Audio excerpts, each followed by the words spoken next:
Hi friends, எறும்பு மாதிரி துரு துருன்னு சுறுசுறுப்பாக இருக்கிற என்னோட மார்னிங் ரொட்டீன் தான் இது. எனக்கு லேசினஸ் வரப்ப க்ளீன் பண்ணுறதுக்கு ஐடியாவே இல்லாதப்ப என்னன்னா இப்படி தான் வந்து மோட்டிவேட் பண்ணிப்பேன். அதனால என்றைக்குமே எனக்கு வந்து ஒர்க் ஸ்ட்ரெஸ்ஸும் இருக்காது, அது கொஞ்சம் ஓவர்லோடடாகவும் ஆகாது. என்னோட கிளீனிங்கில் இன்னைக்கு வந்து என்னோட கம்ப்ளீட் பார்க்கிங் ஏரியா, அதாவது கிரவுண்ட் ஃப்ளோரு, அதுக்கப்புறமா வந்து எக்ஸ்ட்ராவாக கொஞ்சம் கிளீனிங் ஒர்க் இந்த பொங்கலுக்காக இருந்தது, அதெல்லாம் தான் நான் இன்னைக்கு வந்து பிளான் பண்ணேன். இதெல்லாம் கொஞ்சம் வந்து நச்சு பிடிச்ச வேலை அப்படின்னு தான் வந்து சொல்லணும். அதனால இந்த மாதிரி சில பிடிக்காத வேலை இருக்கும், நமக்கு இது பண்ண வேண்டாம் அப்படின்னு சொல்லிட்டு அதை தள்ளி போட்டுக்கிட்டே இருப்போம். அந்த மாதிரி வேலையை நான் என் குழந்தை வந்து ஸ்கூல் போனதுக்கு அப்புறமா இவங்களும் ஆஃபீஸ் வந்து கிளம்பிடுவாங்க, அதுக்கப்புறம் உடனே வந்து ஸ்டார்ட் பண்ணிடுவேன். அதுவும் பிஃபோர் பிரேக்ஃபாஸ்ட் வந்து நான் ஸ்டார்ட் பண்ணுவேன். இவங்க ரெண்டு பேருமே காலையில் பிஃபோர் 8 வந்து கிளம்பிடுவாங்க. அவங்க போனதுக்கு அப்புறமா ரிலாக்ஸாக என்னோட மீ டைம் அப்படிங்கிற மாதிரி ஒரு ஃபில்டர் காஃபியை எனக்கு பிடிச்ச காஃபி மக்கில் வச்சு குடிச்சிட்டு நான் இந்த மாதிரி கிளீனிங் வந்து ஸ்டார்ட் பண்ணுவேன். கோலம் வந்து எங்களோட வாசலில் இப்போ தான் ட்ரைனேஜ் ஒர்க்கெல்லாம் வந்து நடந்துட்டு இருக்கறனால கோலம் போட்டாலுமே வந்து நான் எஃபர்ட் எடுத்து போடுற கோலெல்லாம் வந்து கலைஞ்சிடுது. உடனே ஒரு மாதிரி அன்ஈவன் ஃப்ளோராக இருக்கிறதுனால கையெல்லாம் வந்து கிளிக்குது. ஆனால் எனக்கு கோலம் போடுறதுக்கு வந்து பிடிக்கும், அது நான் ரொம்ப கஷ்டப்பட்டு தான் போடுவேன். அது இந்த வீடியோவில் நீங்கள் ஏங்கிறத நான் சொல்கிறேன். இன்னொன்று, பாப்பா இந்த ஸ்டேஜில் வந்து பார்த்தீங்கன்னாக்கா உங்களுக்கு கலர் அடிக்கணும் அப்படிங்கிற ஆசையெல்லாம் இருக்கும். எனக்குமே சின்ன வயசில் காலையில் அப்போல்லாம் வந்து காலையிலேயே வந்து போடுவாங்கல்ல, அம்மா 4:30 மணிக்கு வாசல்லாம் கூட்டிட்டு கோலம் போட்டுட்டு எங்களை வந்து எழுப்புவாங்க. அப்போ நாங்கள் கலர் கொடுப்போம், அதுக்கப்புறமா வந்து அவங்க அவுட்லைன் போடுவாங்க. அதே மாதிரி தானே இப்போ குழந்தைக்கும் ஆசை இருக்கும் அப்படின்னு சொல்லிட்டு மேக்ஸிமம் அவள் இருக்கிறப்ப ஈவினிங் டயத்தில், அதாவது வியாழக்கிழமை அன்னைக்கு ஈவினிங் மாதிரி நல்லா கூட்டிட்டு நல்லா வந்து கழுவி விட்டுட்டு கோலம் போட்டோன்னா அவள் கலர் அடித்து கொடுப்பா. நான் அதுக்கு வந்து மேலே அவுட்லைன் வந்து கொடுத்துருவேன். இந்த தடவை வந்து அதுக்கு நியூ இயர்லாம் வந்ததுனால அந்தளவுக்கு டைம் இல்லை. சரி, வாசல் பார்க்குறதுக்கு பார்க்கிங்கில் அழகழகாக கோலம் போட்டு போட்டு பழகியாச்சு, பார்க்குறதுக்கு ஒரு மாதிரி எம்டியாக இருக்குமே அப்படின்னு சொல்லி அவங்க 2 பேரும் ஸ்கூல் போனதுக்கப்புறமா சொல்ல போனால் அவளோட அந்த ஹாலிடேஸ்லாம் முடிஞ்சு அவள் ஸ்கூலுக்கு போகிறான். ஹஸ்பண்டும் ஒரு 4 நாள் வீட்டில் இருந்துட்டு போகிறதுனால நிறைய அந்த பெண்டிங் வச்சிருந்த ஒர்க்கெல்லாம் முடிக்கணும் அப்படின்னு சொல்லி தோணுது. 4 நாளாக பார்க்கிங்கையும் கண்டுக்கல. நியூ இயர் அன்னைக்கு கோலம் போட்டதோட அவ்வளோதான். சரி, அதெல்லாம் நல்லா கூட்டிட்டு இந்த மாதிரி ஒரு ப்ரஷ் வச்சு நல்லா கூட்டிட்டு அதை வந்து அதுக்கப்புறமா கோலம் வந்து போட்டுடலாம் அப்படின்னு சொல்லிட்டு அதெல்லாம் வந்து முடிச்சுட்டேன். இப்பெல்லாம் கோலம் வந்து 9 புள்ளி 7 புள்ளியே தாண்டதே கிடையாது. ஏன்னா நான் ஒரு சைடு கோடு இழுத்தேன்னா அது ஒரு சைடு போகுது. கல்யாணம் ஆனதுக்கு அப்புறமா வந்து பெருசாக வந்து எனக்கு கோலம் போடுற மாதிரி ஆப்ஷனே வந்து கிடைக்கல. பட் எனக்குமே அது காலையில் எந்திரிச்சு எப்படி போட முடியுதுன்னா, நம்ம வீடு எப்போ வேணாலும் எந்திரிக்கலாம், எப்போ வேணாலும் வந்து போடலாம். இவ்வளோ நாள் ரெண்ட்டுக்கெல்லாம் இருந்தப்போ அந்த மாதிரி இல்லை. ஓன் ஹவுஸ் அப்பார்ட்மெண்ட் அப்படி இருந்தப்பயுமே அப்பார்ட்மெண்ட் வாசலில் கோலம் போடுறதுக்கான ஆப்ஷன்லாம் வந்து கிடைக்கல. அதனால தான் நம்மளால் கோலம் போட முடியல அப்படின்னு சொல்லிட்டு நான் ரொம்ப நாளாக வந்து எதனால நம்மளால் கோலம் போட முடியல, ஏன் நம்ம ஒரு சைடு இழுத்தா அது ஒரு சைடு போகுது அப்படின்லாம் யோசிச்சுட்டே இருந்தேன். அதுக்கப்புறமா இப்போ ரீசன்ட் டேஸாக கொஞ்சம் கோலம் வந்து போட ஆரம்பிச்சிட்டேன். சொல்லப்போனால் லாஸ்ட் இயர்லேருந்தே வந்து நான் போட ஆரம்பித்தேன். அப்போ பார்த்தீங்கன்னா நான் உட்காந்துருக்கிற சிட்டிங் போஸ்டரே வந்து பார்த்திங்கன்னா சுத்தமாக என்னால் 2 காலையும் வச்சு கம்ப்ளீட்டாக நார்மலாக வந்து ஃப்ளாட்டாக உட்கார முடியல. ரீசன் வந்து கொஞ்சம் வெயிட் இருக்கிறது, இன்னொன்று பேக் பெயின் இருக்கிறது. இப்போ நான் வந்து உங்களுக்கு போட்டுட்ருக்கேன், ஆனால் எனக்கு அந்த பேக் பெயின் அந்த டைல் போன் கிட்ட வந்து பார்த்திங்கன்னா பளிச்சுன்னு தான் வந்து அடிக்குது. அது எப்போதும் நம்மளோட இருக்க தான் போகுது. அதுக்காக சில விஷயங்கள்லாம் பண்ணாமல் இருக்க முடியுமா அப்படின்னு சொல்லிட்டு தான் வந்து போட ஆரம்பித்தேன். நான் சின்ன வயசாக இருக்கிறப்ப 22 புள்ளி 25 புள்ளி 32 புள்ளி இந்த மாதிரிலாம் இருக்குள்ள கோலம். அதாவது நம்ம வீட்டு படியில் ஒரு 20 ஃபீட் ரோடில் நம்ம வீட்டு வாசப்படியில் ஆரம்பிச்சோன்னா ஆல்மோஸ்ட் வந்து அந்த பக்கத்து வீட்டோட ஒரு 6-7 அடி கேப் விட்டு முடியும். அந்த மாதிரி வந்து போட்ட நம்ம தான். ஆனால் இப்போ இந்த ஒரு சின்ன சிம்பிள் கோலம் இதெல்லாம் முன்னாடி வாசலில் போடுறதுக்கே வெக்கமாக இருக்கும். இது என்ன ஸ்டார் கோலம், இதை போய் போடுறோமே அப்படின்னு சொல்லிட்டு. ஆனால் இதை போட்டுட்டு கம்ப்ளீட்டாக ஒரு கலர் பண்ணுறதுக்கே வந்து பேக்கில் வந்து அப்படி பளிச்சுன்னு வந்து வலிக்குது. ஸோ இருந்தாலும் சில விஷயங்கள்லாம் நமக்கு ஒரு ஹாப்பி கொடுக்குது அப்படின்னாக்கா எப்போதுமே உடலில் இனிமேல் ஏதாவது ஒரு பெயின் இருந்துட்டு தான் இருக்க போகுது அப்படின்னு சொல்லிட்டு நான் எதையுமே வந்து மிஸ் பண்ணுறதில்ல, எல்லாத்தையும் வந்து பண்ணுறேன். பட் நான் என்ஜாய் பண்ணி அதை பண்ணுறப்ப என்னோட உடம்பு என்னை கஷ்டப்படுத்தாது அப்படிங்கிற மாதிரி ஒரு சின்ன நம்பிக்கை தான். வாசலில் அந்த கிளீனிங் அதெல்லாம் வந்து முடிச்சுட்டு கேழ்வரகு கோதுமை 2ம் வாங்கி வச்சு ஒரு 4 நாள் ஆகுது. டிமார்ட் போனப்போ வாங்கிட்டு வந்தேன். கேழ்வரகை மட்டும் 9 தடவை கழுவணும் அப்படின்னு சொல்லுவாங்க. அதாவது உரசி கழுவணும். இப்போ கருப்பாக விழுது பாருங்க, அது தோல் கிடையாது, அப்படியே ஒரு பேப்பர் மாதிரி இருக்கும் அதோட தோல். நம்ம ரொம்ப கிட்ட எடுத்து பார்த்தா தான் தெரியும். அது கழுவ வந்துக்கிட்டே இருக்கும். அந்த தோல் வந்து அந்தளவுக்கு உடம்புக்கு நல்லதில்லை அப்படின்னு சொல்லுவாங்க. டிசென்ட்ரி எல்லாம் ஆகும் இதோடய, அந்த தோலோடய நீங்கள் வந்து மாவரைச்சி வச்சிட்டிங்கன்னா டிசென்ட்ரி ஆகும் அப்படின்னு சொல்லுவாங்க. அதனால தான் நான் கடையில் விற்கிற கேழ்வரகு மாவு வந்து வாங்க மாட்டேன். ஏன்னா அவங்க எந்த அளவுக்கு க்ளீன் பண்ணி பண்ணுறாங்கன்னு தெரியாது. சில பேர் கேழ்வரகு சாப்பிட்டாலே எனக்கு லூஸ் மோஷன் ஆகுது, ஸ்டொமக் அப்செட் வருது அப்படின்லாம் கூட சொல்லுவாங்க. அதுக்கு அந்த மாதிரி மாவு வந்து இருக்கிறது கூட ரீசனாக இருக்கலாம். ஆனால் நல்ல கேழ்வரகை தண்ணி தெளிய வந்து கழுவிட்டு மாடி வந்து வாரத்துக்கு ஒரு தடவை கழுவியும் விடுறது. எனக்கு வந்து ஹெல்ப்புக்கு வர அக்கா வந்து கார் பார்க்கிங் கழுவுறாங்கிற பேரில் ஒரு 15 வாளி தண்ணியை ஊற்றுவாங்களே தவிர அது ப்ராப்பராக க்ளீன் ஆகவே ஆகாது. சில நாள் மாடியை வந்து நீங்கள் கழுவுங்க, கார் பார்க்கிங் நானே எப்போ கீழே போகிறேன்னா அப்போ வந்து கழுவிக்கிறேன்னு சொல்லி அவங்களுக்கு அந்த ரொட்டீன் வந்து சேஞ்ச் பண்ணி கொடுத்துட்டேன். ஸோ இதில் வந்து நம்ம என்னதான் டஸ்ட் இல்லாமல் வச்சுருந்தாலும் நல்ல நான் என்னுடைய பழைய துப்பட்டாவெல்லாம் இந்த மாதிரி வந்து யூஸ் பண்ணிப்பேன். ஏன்னா துப்பட்டா வந்து ஃப்ளோரில் போடுறப்ப அந்த ஹீட்டும் நம்ம காய வைக்கிற பொருளில் ஏறிடும், ஈஸியாக நம்ம திரும்ப அள்ளுறதுக்குமே வந்து ரொம்ப ஈஸியாக இருக்கும். அதனால் இதை போட்டு கேழ்வரகை வந்து காய வச்சிடுறேன். கேழ்வரகை காய வச்சதுக்கு அப்புறமா ஒரு 3 தடவையாவது நடுவில் வந்து நம்ம கிண்டி விடணும். என்கிட்ட சில பேர் சொல்லியிருந்தீங்க, மாடி அதாவது வீடு கட்டினப்பையும் சரியா நம்மளோட அந்த விளாக் பார்க்குறப்பையும் எப்படி மாடிப்படி ஏறி ஏறி இறங்குறீங்க, இத்தனை தடவை இந்த வயசில் ஏறலாம், கொஞ்சம் வயசு ஆக ஆக அந்த மாதிரி ஏற முடியாது அப்படின்னு சொன்னீங்க.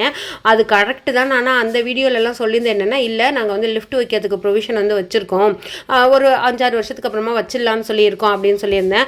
ஆனால் இப்போ எனக்கு அந்த லிஃப்ட்டே தேவையில்லையோ அப்படிங்கிற மாதிரி தோணுது.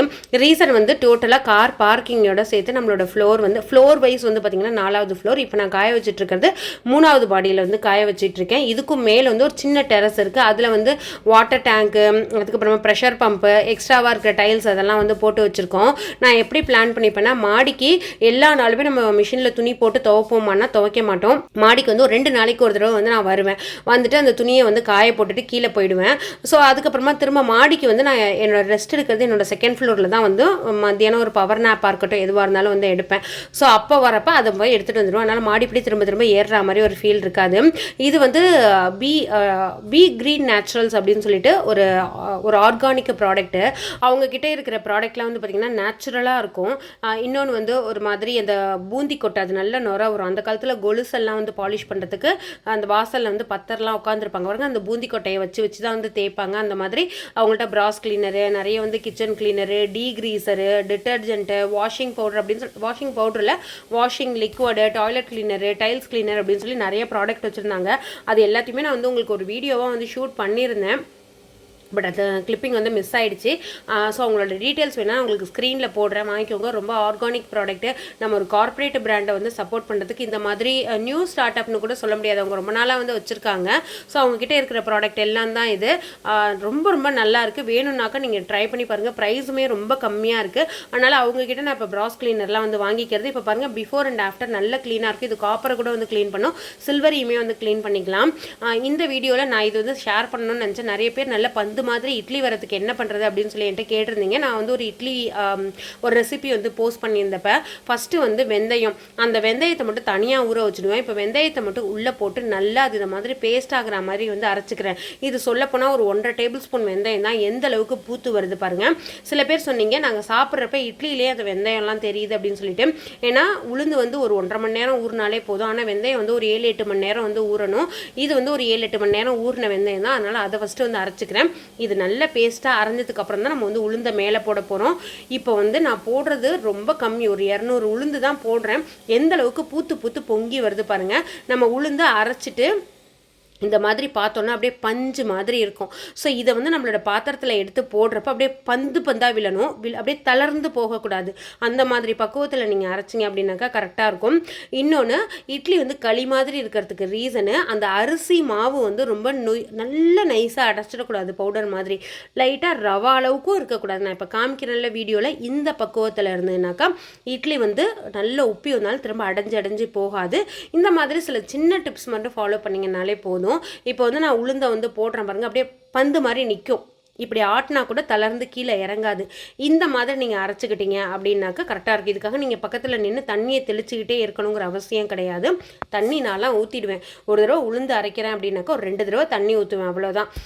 கொஞ்சம் சில சமயம் வந்து அப்படியே கம்ப்ளீட்டாக மட்டும் ஊற்றிடுவேன், எல்லா தண்ணியுமே ஊற்றிடுவேன், வலிச்சு மட்டும் விட்டுப்பேன். ஸோ அந்த மாதிரி வந்து ட்ரை பண்ணி பாருங்கள். இதுவுமே வந்து ஒரு ஆஃப்டர் ஸ்கூல் அண்ட் ஆஃபீஸ் போனதுக்கப்புறமா உள்ள ரொட்டீன் தான். ஒரே நாளில் எல்லா வேலையும் பார்க்க முடியாது அப்படின்னு சொல்லிட்டு இன்றைக்கி இந்த ஹேண்ட் ரயில்லாம் வந்து போட்டிருந்தோம். அந்த ஹேண்ட் ரயிலில் கொஞ்சம் தூசி வந்து படியும். இன்னொன்று, ரொம்ப வந்து அதில் போய் உட்காராது. ஏன்னா நம்ம கேஸ்டிங் பேட்டர்னில் வந்து போட்டோம், அதாவது இந்த உருக்கி இரும்பை ஊற்றுவாங்கள்ல இந்த மாதிரி மோல்டில், அந்த மாதிரி பேட்டர்ங்கிறதுனால கொஞ்சம் மோல்டு வந்து ரொம்ப ஷார்ப்பாக இருக்குது. அதில் உங்களுக்கு டீட்டெயிலாக காமிச்சிருக்கேன் பாருங்கள். ஆனால் லைட்டாக ஒரு பெயிண்ட் ப்ரெஷ்ஷை வச்சு தொடச்சோன்னாலே போதும், அழகாக வந்து க்ளீன் ஆகிடும். இதே மாதிரி என்னோடய மெயின் டோரோட மெயின்டெனன்ஸ் பற்றி வந்து கேட்டிருந்தீங்க. ஒன்றும் பெருசாலாம் மெயின்டைன் பண்ணலாம். சொல்லப்போனால் இப்போ கொஞ்சம் மெயின்டைன் பண்ணுற இன்ட்ரெஸ்ட்டே வந்து போயிடுது. எங்கள் வீட்டுக்கும் பக்கத்தில் வந்து வீடு கட்டிகிட்டு இருக்காங்க.